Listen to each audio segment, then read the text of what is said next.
Hi friends, have a great day. From this tutorial video, we are going to learn about tags with its attributes. Let's see this Notepad++ and Google Chrome window.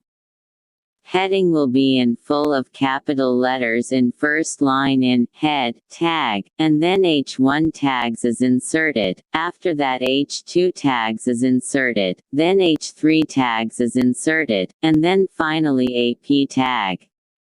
H1, H2, H3. These tags are called as heading tags, which is used to insert heading for a content, like H1 for main heading, H2 for subheading, H3 for nested subheading. These all tags are contained as single attributes. Style equals color. H1 has green color in its attribute, H2 has red color in its attribute, H3 has blue color in its attribute, P has purple color in its attribute, and finally save this code as HTML format and open with browser.